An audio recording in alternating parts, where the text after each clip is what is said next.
Give us something. Give us something. Generations are counting on us.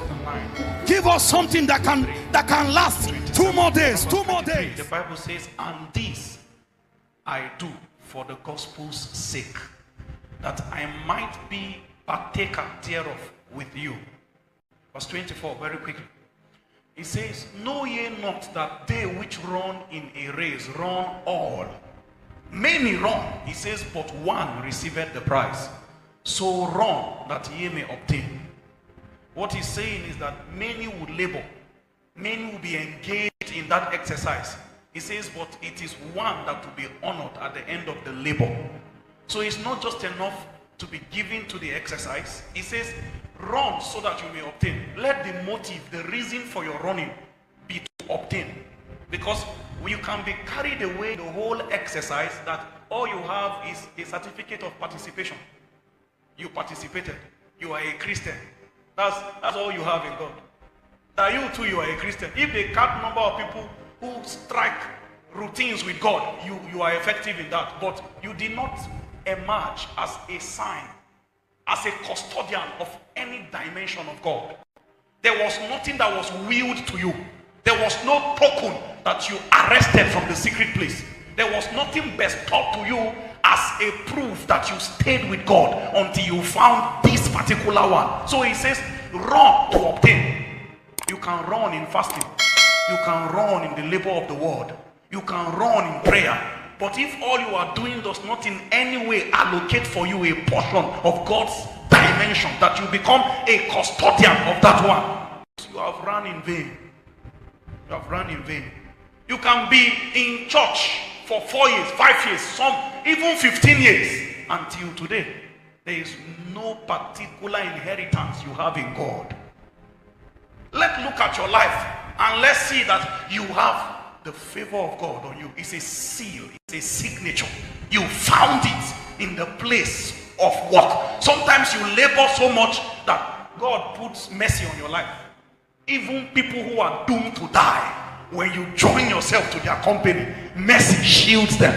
That's something David carried. It's called the sure mercy of David. It means that if you and David go and offend God, you will see David walk out like this and they will punish you. The sure mercy of David. These things, encounters. See. Meanwhile, while we were talking about this, you will realize that David did not arrive there by chance.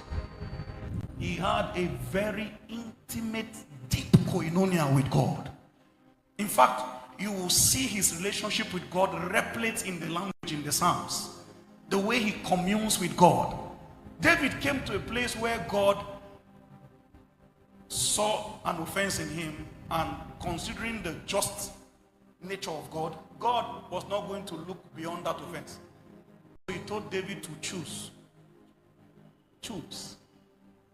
Who on earth does God give that kind of option and say, choose? Should I hand you over to your enemy so that they will shake you up for a while and then later you are restored? Or let me punish you myself, but you cannot escape punishment. See what David did. He said, I'd rather be punished by you. Because if you hand me over to the enemies, I know how wicked men can be. Somebody stole in 1992 till 2024. They still say, see that thief. They have refused never to forget your offense. But David says, I know that at least with you, there is mercy. That there is mercy. That thing he's talking about is the dimension of God that he found. He's a custodian of that thing. The mercy he's talking about, he has found God in that thing. He has walked in that dimension. What do you have in your life as at now as a token that you have labored with God? This is why the apostle was very intentional about telling us to run with obtaining in mind, so that you don't end up coming to church from January till December and there's no measurable growth. Many people don't have anything they measure with. So you just come with a psychological consolation that, ask my pastor, I never miss service. Take your pastor out of the equation. What do we have as a proof that you were always in God's presence? Meanwhile, a dry rod, an inanimate object, spent one night within the ambience of the Shekinah glory. And in the next morning, they showed up and found out it has budded, it has developed leaves, it has produced almond fruits. Do you know the duration of time that was compressed into that one night? Because a non-living thing appeared before God's presence. You come how many times? This is why the protocol for encounter is expectation number one. He that cometh must believe that he is, number one, and he is a rewarder of those who diligently seek him. Part of the temptation Satan occasions in our generation is that you fraternize with God so much that you become so used to the presence. So you don't even enter with reverence, number one. Number two, there is no definite expectation. We just come to enjoy the ambience of the space. There is nothing that you have itemized, nothing you have isolated and say, as I appear on this mountain, I encounter God in this manner. In fact, that is something many of us must do this evening.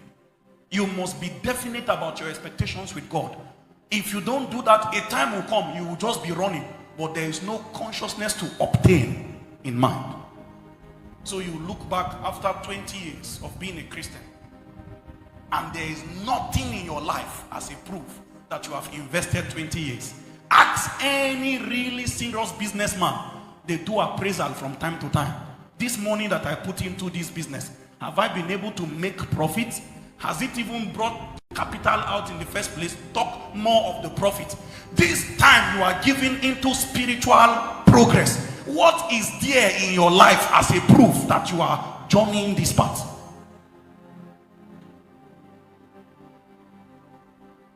As important as salvation is, next to salvation is transformation. Salvation will get you into the flight. Salvation will give you tickets into the flight. It is transformation that will choose how you will fly.